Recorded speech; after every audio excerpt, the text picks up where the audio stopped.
పరకామణి చోరీ కేసులో అప్పటి సీఐ జగన్మోహన్ రెడ్డి ప్రమేయం ఉన్నట్లుగా పోలీస్ శాఖ గుర్తించింది. నిందితుడు రవికుమార్ ఆస్తులు పరిశీలించిన ఎస్ఐ లక్ష్మీరెడ్డికి కూడా కేసుతో ప్రమేయం ఉన్నట్లు భావించి ఈ ముగ్గురిని విఆర్ కు పంపింది పోలీస్ శాఖ. హైకోర్టు తాజా ఆదేశాలతో ముగ్గురిపై క్రిమినల్ కేసులు నమోదు చేయనుంది ఏపీ సిఐడి. ఇక కేసుకు సంబంధించి కొన్ని పత్రాలు తారుమారు చేశారనే ఆరోపణలు కూడా ఉన్నాయి. ఇక one town CI Vijay Kumar కూడా అభియోగాలు ఎదుర్కొంటున్నారు. ఈ నేపథ్యంలో one town CI Vijay Kumar పై కేసు నమోదు చేస్తారా లేదా అన్న దానిపై ఉత్కంఠ కొనసాగుతోంది. పూర్తి డీటెయిల్స్ ని మా ప్రతినిధి శ్యామ్ లైవ్ లో అందించడానికి సిద్ధంగా ఉన్నారు. శ్యామ్,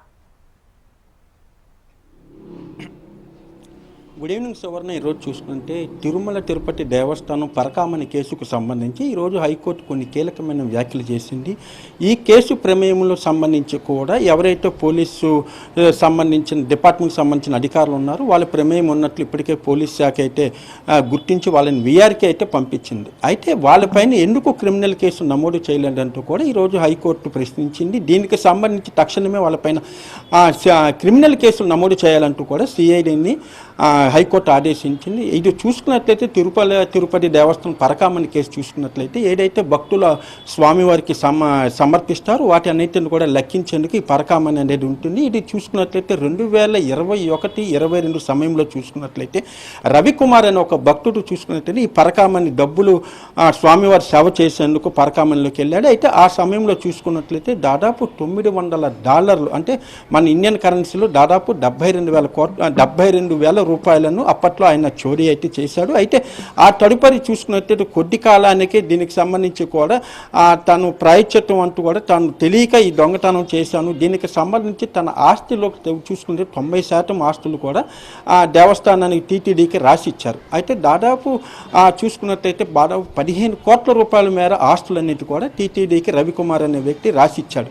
అయితే ఈ ఆస్తి పంపకం ఎప్పుడైతే పూర్తి అవుతుందో దీనికి సంబంధించిన అప్పట్లో చీఫ్ సెక్యూరిటీ ఆఫీసర్గా ఉన్న సతీష్ కుమార్కి ఈ కేసు కూడా విత్డ్రా చేసుకున్నాడు. ఇరువురి మధ్య కూడా రాజీ కుదిర్చినట్టు లోక్ అదాలత్లో కేసు అయితే అప్పట్లో విత్డ్రా కూడా చేసుకున్నారు. అయితే దీనికి సంబంధించి తిరుపతికి సంబంధించిన ఒక జర్నలిస్టు దీనికి పైన హైకోర్టులో అయితే ఒక వ్యాజ్యం అయితే దాఖలు చేశాడు. దీనిలో చూసుకున్నట్లయితే తప్పు చేసి తాను క్షమించమని తన ఆస్తి ఇవ్వటం చూసుకున్నట్లయితే ఇతని పైన తప్పనిసరిగా లోతుగా విచారణ చేసి దోషులను కఠినంగా శిక్షించాలంటూ కూడా హైకోర్టులో పిటిషన్ దాఖలు చేశారు. దీనిపైన అప్పట్లో చూసుకుంటే హైకోర్టు కూడా దీనిపైన సమగ్ర విచారణ చేసేందుకు కూడా సిఐడి కూడా ఒక ప్రత్యేకంగా నియమించిన ప్రభుత్వం ఆదేశాలతో అప్పటి నుంచి కూడా ఈ కేసు విచారణ జరుగుతుంది. అయితే హఠాత్తుగా చూసుకున్నట్లయితే ఇటీవల సిఎస్ఓగా పనిచేసిన సతీష్ కుమార్ ఒక అనుమానాస్పద మృతిగా ఆయన మృతి చెందాడు. అయితే దీనిని తర్వాత పోలీస్ శాఖ చూసుకుంటే హత్యగా కూడా నిర్ధారించాడు. దీంతో ఈ కేసు మరోసారి తెరపైకి వచ్చింది. ప్రస్తుతం దీనికి సంబంధించి కూడా ఈరోజు హైకోర్టులో వాదనలు జరిగినాయి.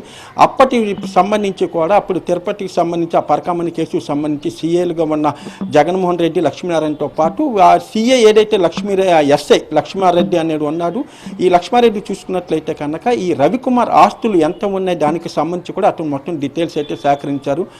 అలాగే కొన్ని పత్రాలు కూడా తారుమారు చేశారంటూ కూడా విజయ్ కుమార్ అనే వన్ టౌన్ సిఐ పైన కూడా కొన్ని ఆరోపణలు వచ్చినాయి.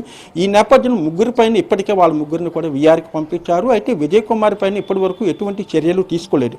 అయితే ఈరోజు హైకోర్టు వ్యాఖ్యలతో అతని పైన కూడా కేసు నమోదు చేస్తారా లేదా అనేది అయితే వేచి చూడాలి. ఏదైనప్పటికీ కూడా రాష్ట్ర ప్రభుత్వం ఈ పరకామణి కేసును ఒక ప్రతిష్టాత్మకంగా తీసుకుంది. 2022 చూసుకున్నట్లయితే గత ప్రభుత్వ హయాంలో టీటీడీలో అనేక లోపాలు జరిగినాయి, అనేక అక్రమాలు జరిగాయంటూ కూడా ప్రభుత్వం భావిస్తోంది. ఈ నేపథ్యంలోనూ ముఖ్యంగా ఈ పరకామణి కేసుకు సంబంధించి అంటే ఒక 72,000 రూపాయలు చోరీ చేస్తే అతనికి సంబంధించిన 15 కోట్ల రూపాయల ఆస్తులు టీటీడీకి రాసి ఇవ్వటం చూసుకున్నట్టయితే దీని వెనకాల చాలా కుట్ర జరిగి ఉంది. అసలు రవికుమార్ ఎవరి ప్రమేయం టీడీ చేశారనేది అంటే అదే ఇటీవల రవికుమార్ కూడా ఒక సెల్ఫ్ వీడియో కూడా ఒక విడుదల చేశాడు మీడియాకి.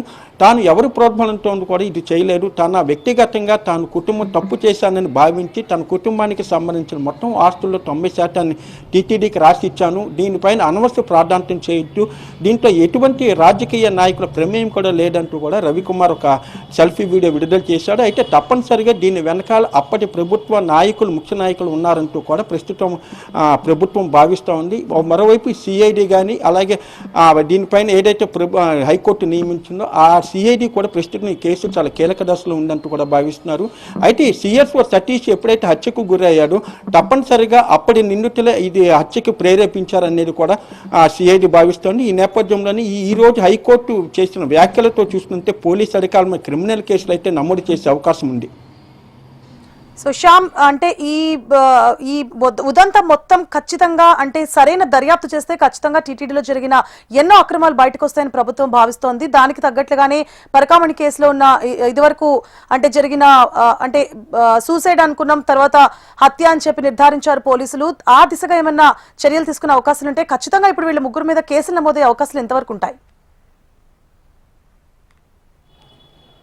అంటే ఏదైతే అప్పటి ఏదే పరకామణి కేసుకు సంబంధించి 2022లో జరిగిన ఘటనకు సంబంధించి అప్పట్లో ఆ స్టేషన్ సీఏలుగా ఉన్న వాళ్ళపైన అలాగే ఒక ఎస్ఐ పైన ముగ్గురు పైన కూడా వేకెన్సీ రిజర్వ్కి పంపించారు. అప్పటి నుంచి కూడా వాళ్ళపైన ఎటువంటి వాళ్ళకి విధులు కూడా అప్పచెప్పలేదు. అయితే తాజాగా హైకోర్టు చేసిన సూచనలతో వాళ్ళ ముగ్గురు పైన కూడా ఆ కేసులు క్రిమినల్ కేసులు అయితే నమోదు చేసే అవకాశం ఉంది. అయితే ప్రధానంగా చూసుకుని పరకామణి కేసుతో పాటు అనేక అక్రమాలు గత ప్రభుత్వ హయాంలో నెయ్యి కుంభకోణం కానివ్వండి, పరకామణి కానివ్వండి, అయితే గోశాల ఇటువంటి అనేక ఘటనలు కూడా గత ప్రభుత్వ హయాంలో జరిగాయి అనేది ఇప్పటికే తాజాగా పరకామణి కేసుతో పాటు నెయ్యికి కల్తీ నెయ్యి వ్యవహారం కూడా ప్రస్తుతం దానిపైన కూడా ప్రత్యేకంగా సిట్ అనేది ఏర్పాటు చేసి దానిపైన కూడా విచారణ జరుగుతూ ఉంది. ఈ పరకామణి కేసులో చూసుకునేది ఎప్పుడైతే అప్పుడు మాజీ సిఎస్ఓ చీఫ్ సెక్యూరిటీ ఆఫీసర్గా ఉన్న సతీష్ కుమార్ అనుమానాస్పద మృతి తర్వాత దాని పోలీసుల విచారణలో అది హత్యగా నిర్ధారించబడిందో అప్పటి నుంచి కూడా ఈ కేసు పైన ప్రత్యేకమైన ప్రభుత్వం కూడా సీరియస్గా ఫోకస్ అయితే పెట్టింది.